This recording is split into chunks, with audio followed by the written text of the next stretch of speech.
ಹೀಗಾಗಿ ಒಂದು ವೇಳೆ ಬೇಕು ಅಂತ ಹೇಳಿದ್ರೆ ಅಸ್ಥಿಪಂಜರವನ್ನು ಕೊಡ್ತಾರೆ. ಇನ್ನು ಚಿಕಿತ್ಸೆಗೆ ಅಂತ ಮನೆಯಿಂದ ಹೋಗಿದ್ದ ಕೊಡಗಿನ ಅಯ್ಯಪ್ಪ, ಮೊಬೈಲ್ ಮನೆಯಲ್ಲಿಟ್ಟು ಹೋಗಿದ್ದ ತುಮಕೂರಿನ ಆದಿಶೇಷ, ಏಕಾಏಕಿ ಮನೆ ಬಿಟ್ಟು ತೆರಳಿದ್ದ ಕೋಲಾರದ ಕೃಷ್ಣಪ್ಪ. ನೋಡಿ, ಮೂವರದ್ದು ಒಂದೊಂದು ಕಥೆಗಳಿದ್ದಾವೆ, ಬಟ್ ಹೋಲಿಕೆ ಸೇಮ್ ಇದೆ. DNA ಪರಿಶೀಲನೆ ಬಳಿಕ, DNA ವರದಿ ಬಳಿಕ ಅವರದ್ದೇ ಅಸ್ಥಿಪಂಜರ ಪತ್ತೆಯಾಗಿದೆ. ಹೌದು ಸ್ವಾಮಿ, ನಮ್ಮ ಕುಟುಂಬದ್ದೇ ಈ ಅಸ್ಥಿಪಂಜರ, ನಮ್ಮ ಕುಟುಂಬದ ವ್ಯಕ್ತಿ ಮೃತಪಟ್ಟಿದ್ದ, ಅವನು ಕಾಣೆಯಾಗಿದ್ದ, ನಮಗೆ ಸಿಕ್ಕಿರಲಿಲ್ಲ, ಅನೇಕ ಕಡೆ ಹುಡುಕಾಟ ಮಾಡಿದ್ವಿ, ಶವವಾಗಿ ಆದರೂ ಸಿಗಲಿಲ್ಲ, ಈಗ ಅಸ್ಥಿಪಂಜರವಾಗಿ ಆದರೂ ಸಿಕ್ಕಿದ್ದಾನೆ ನಮಗೆ ಅಂತ ಹೇಳಿ ಆ ಅಸ್ಥಿಪಂಜರವನ್ನು ತೆಗೆದುಕೊಂಡು ಶವ ಸಂಸ್ಕಾರ ಮಾಡಲಿಕ್ಕೆ ಮನಸ್ಸು ಮಾಡಿದ್ರೆ ಆ ಅಸ್ಥಿಪಂಜರಗಳನ್ನು ಅವರಿಗೆ ಕೊಡಲಿಕ್ಕೆ SIT ಅವರು ಸಿದ್ಧರಿದ್ದಾರೆ.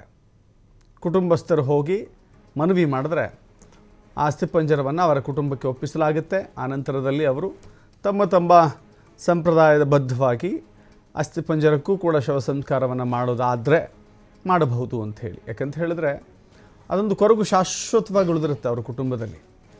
ಅಯ್ಯೋ, ಧರ್ಮಸ್ಥಳಕ್ಕೆ ಹೋದ ವ್ಯಕ್ತಿ ವಾಪಸ್ ಬರಲೇ ಇಲ್ಲ, ಧರ್ಮಸ್ಥಳಕ್ಕೆ ಹೋದ ನನ್ನ ಮಗ ವಾಪಸ್ ಬರಲೇ ಇಲ್ಲ, ಬದುಕಿದ್ನೋ ಸತ್ತಿದ್ದಾನೋ ಹೇಗಿದ್ದಾನೆ ಅನ್ನುವ ಕೊರಗಿರುತ್ತಲ್ಲ, ಅದು ಶಾಶ್ವತವಾಗಿ ಒಂದು ಪ್ರಶ್ನಾರ್ಥಕ ಚಿಹ್ನೆಯಾಗಿ ಉಳಿದಿತ್ತು. ಇದೀಗ ಒಂದು ಸ್ಪಷ್ಟ ಚಿತ್ರಣ DNA ವರದಿ ಮೂಲಕ ಸಿಕ್ಕಿದೆ. ಮತ್ತಷ್ಟು ಮಾಹಿತಿ ನಮ್ಮ ಪ್ರತಿನಿಧಿ ಆದಿತ್ಯ ನೀಡ್ತಾರೆ. ಆದಿತ್ಯ, ಈ ಬುರುಡೆ ಗ್ಯಾಂಗ್ ಕಟ್ಟಿದ ಕಥೆಗಳು ಅನೇಕ, ಆದರೆ ಈಗ ಸಿಕ್ಕಿರುವಂಥ ಅವಶೇಷಗಳ ಪರೀಕ್ಷೆ ಮಾಡಿದ್ರೆ ಈಗ DNA ದೃಢಪಟ್ಟಿದೆ. ಸೊ ಹೀಗಾಗಿ ದೃಢಪಟ್ಟಿರುವಂಥ DNA ಕುಟುಂಬಸ್ಥರು ಬರ್ತಾರಾ, ತೆಗೆದುಕೊಂಡು ಹೋಗ್ತಾರಾ? SIT ಅದನ್ನು ಕೊಡ್ಲಿಕ್ಕೆ ಸಿದ್ಧವಿದೆ ಅಂತ ಹೇಳಿದ್ರೆ ಕುಟುಂಬಸ್ಥರು ಮನಸ್ಸು ಮಾಡ್ತಾರಾ ಹಾಗಾದರೆ? ದಶರಥ್, ಹೌದು. ಈ ಬಂಗ್ಲಾಗುಡ್ಡದಲ್ಲಿ ಸಿಕ್ಕಂತಹ ಅಸ್ಥಿ ಪಂಜರಗಳು ಯಾವಾಗ ಸಿಕ್ಕಿತ್ತು, ತೀರಾ ಹಳೆಯದು ಅಲ್ಲ, ತುಂಬಾ ವರ್ಷಗಳ ಹಿಂದಿನದಲ್ಲ ಅನ್ನುವಂತ ಮಾಹಿತಿ ಅದಾಗಲೇ ಲಭಿಸಿತ್ತು. ಮತ್ತು ಅಸ್ಥಿ ಪಂಜರದ ಸಮೀಪದಲ್ಲಿ ಬೇಕಾದಂತ ಒಂದಿಷ್ಟು ID ಕಾರ್ಡ್ಗಳು, ಮಾಹಿತಿಗಳು ಕೂಡ SIT ಅಧಿಕಾರಿಗೆ ಲಭಿಸಿತ್ತು. ಸೊ ಅದರ ಆಧಾರದಲ್ಲಿ ಕುಟುಂಬಸ್ಥರನ್ನ ಆಗ್ಲೇ ಅವರು ಕರೆದಿದ್ರು. ಸೊ ಇವರ ಒಂದು ಹಿನ್ನೆಲೆ ಮತ್ತು ಇವರ ವಿಳಾಸ, ಇವರು ಯಾರು ಅಂದ್ರೆ ಇವರ ಐಡೆಂಟಿಟಿ ಏನು ಅನ್ನುವಂಥದ್ದು ಕೂಡ ಮೂವರದ್ದು ಕೂಡ ಅದಾಗಲೇ ರಿವೀಲ್ ಆಗಿತ್ತು. ಸೊ ಬಾಕಿ ಇದ್ದಿದ್ದು ಒಂದೇ, ಅಂದ್ರೆ ಇವರ DNA ಕುಟುಂಬಸ್ಥರಿಗೆ ಮ್ಯಾಚ್ ಆಗುತ್ತಾ ಅನ್ನುವಂತ ರೀತಿಯಲ್ಲಿ. ಸೊ ಈಗ SIT ತನಿಖೆಯ ಬಳಿಕ DNA ಮ್ಯಾಚ್ ಆಗಿದೆ. ಕುಟುಂಬಸ್ಥರು ಬಂದಲ್ಲಿ ಒಂದು ಸ್ಯಾಂಪಲ್ ಕೊಟ್ಟು ಹೋಗಿದ್ರು.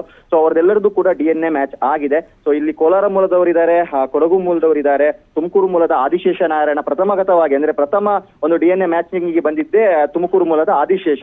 ಸೊ ಅವರದ್ದು ಕೂಡ ಈಗ DNA ಮ್ಯಾಚ್ ಆಗಿದೆ. ಸೊ UV ಅಯ್ಯಪ್ಪ, ಕೃಷ್ಣಪ್ಪ, ಇವರದೆಲ್ಲರದ್ದು ಕೂಡ ಈಗ DNA ಫ್ಯಾಮಿಲಿ ಅವರೊಂದಿಗೆ ಮ್ಯಾಚ್ ಆಗಿದೆ. ಸೊ ಆ ಅಸ್ಥಿ ಪಂಜರಗಳು ಇವರದ್ದೇ ಅಂತ ಗೊತ್ತಾದ ಮೇಲೆ ಇನ್ನು ನ್ಯಾಯಾಲಯದ ಮೂಲಕ ಅದನ್ನು ಅವರಿಗೆ ಹಸ್ತಾಂತರಿಸುವಂತ ಪ್ರಕ್ರಿಯೆ ನಡೀಲಿಕ್ಕಿದೆ.